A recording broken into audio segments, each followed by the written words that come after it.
Hello বন্ধুরা, যারা তোমরা এখনও যুবসাথী প্রকল্প এখনও ফর্ম ফিল আপ করোনি বা বুঝতে পারছো না কোন সাইডে গিয়ে ফর্ম ফিল আপ করতে হবে আর কোন ক্যাম্পে রেজিস্ট্রেশন হচ্ছে, সেগুলো তোমরা এখনও পর্যন্ত ঠিকমতো বুঝে উঠতে পারছো না, তো তার জন্য আমি এই ভিডিওটা বানাচ্ছি।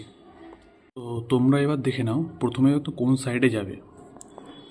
এই যে ds.w.gov.in এই সাইডে যাওয়ার পর তোমরা দেখবে তোমাদের স্ক্রিনের সামনে এরকম দুটো জিনিস আসবে, একটা রেজিস্ট্রেশন ক্যাম্প, ডান দিকে হচ্ছে বাংলা যুবসাথী। দেখো, বাংলা যুবসাথী ডান দিকে ক্লিক টু অ্যাপ্লাই বলে একটা অপশান দেখাচ্ছে, ওখানে তোমরা ক্লিক করবে। ঠিক আছে, আমি দেখিয়ে দিচ্ছি।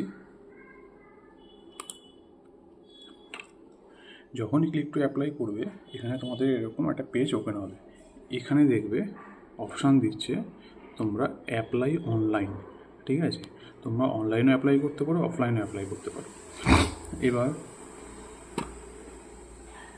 এখান থেকে ব্যাক করবে। এবার কোন ক্যাম্পে তোমাদের হচ্ছে সেটা দেখার জন্য ফাইন্ড ইউর ক্যাম্পে যাবে। ফাইন্ড ইউর ক্যাম্পে গেলে ফাইন্ড ইউর ক্যাম্পের পেজটা এরকম দেখাবে।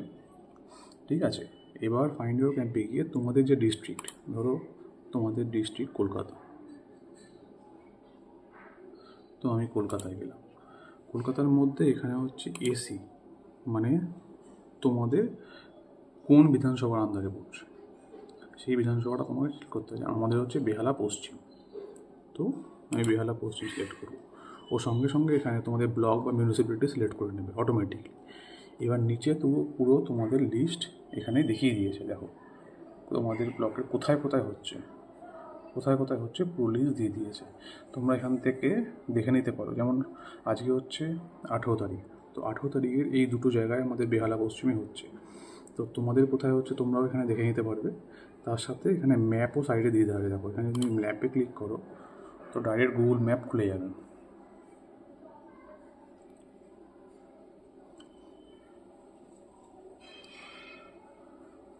দেখো ডাইরেক্ট গুগল ম্যাপ খুলে গেছে। এবার তুমি গুগল ম্যাপে এখানে ক্লিক করে জাস্ট জুম করে করে দেখতে পারো যে কোথায় এখানে তোমাদের হচ্ছে লোকেশানটা, এক্স্যাক্ট লোকেশানটা। তো এইভাবে কিন্তু তুমি তোমাদের লোকেশানটা এখানে দেখতে পাবে। এবার এখান থেকে আমি বেরিয়ে চলে এলাম। আরেকটা জিনিস যেটা হচ্ছে, এখানে কিন্তু বারবার বলে দিচ্ছে ক্যাম্পে যাওয়ার আগে এই যে ডকুমেন্টসগুলো, যেমন আধার কার্ড, ব্যাংকের পাসবইয়ের প্রথম পাতা, মাধ্যমিক ও সমতুল্য পরীক্ষার অ্যাডমিট কার্ড ও মার্কশিটের জেরক্স এবং 2 কপি পাসপোর্ট সাইজ ছবি, এগুলো কিন্তু একটাও যেন মিস না হয়, প্রত্যেকটা সঙ্গে করে নিয়ে যাবে। তবেই কিন্তু তোমরা ফর্ম ভালো করে ফিল আপ করে জমা দিতে পারবে। নাহলে কিন্তু তোমাদের রেজিস্ট্রেশন নাম্বার, ওখানে একটা রেজিস্ট্রেশন নাম্বার দেয়, ওই রেজিস্ট্রেশন নাম্বারটা কিন্তু তোমরা পাবে না। তো বন্ধুরা, আজকের মতো এটুকুই। যদি কোনো আরও হেল্প লাগে তোমরা আমার কমেন্ট সেকশানে জানিও, আমি চেষ্টা করব তা তোমাদের হেল্প করতে।